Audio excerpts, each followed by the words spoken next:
ಯಾಕೆಂದ್ರೆ ಹೋರಾಟಗಾರರನ್ನ ಬಂಧಿಸಿ 15 ದಿನ ನ್ಯಾಯಾಂಗ ನೋಡಿ ಸರ್, ಒಂದು ಹೋರಾಟ ಮಾಡೋದಕ್ಕೆ ನಮ್ಮ ಬೆಂಬಲ ಇದೆ ಅಂತ ನಾನು ಅವತ್ತೂ ಹೇಳಿದ್ದೀನಿ, ಇವತ್ತೂ ಹೇಳ್ತೀನಿ. ಆದರೆ ಹೋರಾಟದ ಜೊತೆಗೆ ಕಾನೂನನ್ನು ಕೈ ತೊಗೋಬಾರ್ದು. ನೀವು ಕಾನೂನನ್ನು ಕೈ ತೊಗೊಳೋದು ಬಿಟ್ಟು ಕೈ ತೊಗೊಂಡ್ಬಿಟ್ಟು ಸರ್ಕಾರಕ್ಕೆ ಕೇಳಿ, ಹೋರಾಟ ಮಾಡ್ತಾಯಿದ್ದೀವಿ, ಇಂಥ ವಿಷಯಕ್ಕೆ ಇಟ್ಕೊಂಡು ಹೋರಾಟ ಮಾಡ್ತಾಯಿದ್ದೀವಿ ಅಂತ ಸರ್ಕಾರ ಗಮನಕ್ಕೆ ತರಲಿ.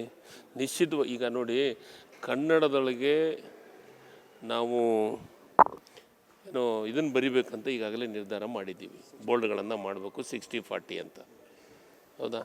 60-40 ಅಂತ ಮಾಡ್ತೀವಿ ಅಂದಮೇಲೆ ನೀವು ಹೋರಾಟ ಮಾಡಿ, ನಮಗೆ ಗಮನಕ್ಕೆ ತಂಬನ್ನಿ.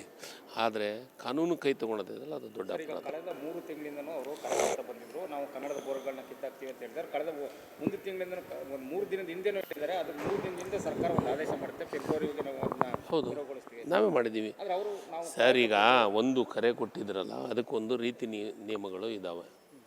ಈಗಾಗಲೇ ನಾವು ಸರೋಜಿನಿ ಮಹಿಷಿ ವರದಿಯನ್ನು ಜಾರಿ ತರಬೇಕಂತ 2 ಅಧಿವೇಶನದೊಳಗೆ ಪಾಸ್ ಮಾಡಿದ್ದೀವಿ ಬಿಲ್ಲು. ಲೋಕಸಭಾದ ಇದು ವಿಧಾನಸಭೆಯೊಳಗೂ ಮತ್ತು ವಿಧಾನ ಪರಿಷತ್ನಾಗ ಪಾಸ್ ಮಾಡಿದ್ದೀವಿ. ಅದಾದಮೇಲೆ ರೂಲ್ಸ್ ಫ್ರೇಮ್ ಮಾಡಬೇಕು. ಅದಕ್ಕೆ ಅದರದೇ ಆದಂಥ 2-3 ಮೀಟಿಂಗ್ಗಳಾಗಿದ್ದಾವೆ. ನಾನು ನವಂಬರ್ದೊಳಗೆ ಮೀಟಿಂಗ್ ಮಾಡಿದ್ದೀನಿ. ಕೊನೆ ಮೀಟಿಂಗು ನನ್ನ ಅಧ್ಯಕ್ಷತೆಯೊಳಗೆ ಆಗಬೇಕಾಗಿದೆ. ಅದನ್ನು ಜನವರಿ ಒಳಗೆ ಫಿಕ್ಸ್ ಮಾಡಿದ್ದೀವಿ. ಮಾಡ್ತೀವಿ. ನಾವು ಹೋರಾಟ ಮಾಡೋಕ್ಕೆ ಕನ್ನಡ ಜಲ ನೆಲದ ಬಗ್ಗೆ ಬಂದದ್ನಾಗ ನಾನೆಂದೂ ಕಾಂಪ್ರಮೈಸ್ ಆಗೋದಿಲ್ಲ. ಕಾಂಪ್ರಮೈಸ್ ಆಗೋಂಥ ಪ್ರಶ್ನೆ ಬರೋಂಗಿಲ್ಲ. ಮೊದಲು ನಮ್ಮ ಭಾಷೆದ ಬಗ್ಗೆ ನಾವು ಗೌರವ ಕೊಡ್ತೀವಿ. ಅದಕ್ಕೆ ಕಾನೂನನ್ನು ತರುವಂಥ ಕೆಲಸ ಈಗಾಗಲೇ 60-40 ಇತ್ತು. ಆದರೆ ಅದನ್ನು ಭಾಳ ಕಠಿಣವಾಗಿ ಸ್ಟ್ರಿಕ್ಟಾಗಿ ಫಾಲೋ ಮಾಡೋಕ್ಕೆ ಕೆಲವೊಂದಿಷ್ಟು ಕಾನೂನುಗಳು ತೊಡಕುಗಳಿದ್ದವು. ಈಗ ನೀವು ಅದನ್ನು ಮಾಡಿದ ಮೇಲೆ ಅವ್ರ ಮ್ಯಾಗ ಒಂದು ನೋಟಿಸ್ ಕೊಟ್ಟರೆ ಅದಕ್ಕಿಂತ ಏನೂ ಆಗೋಲ್ಲ.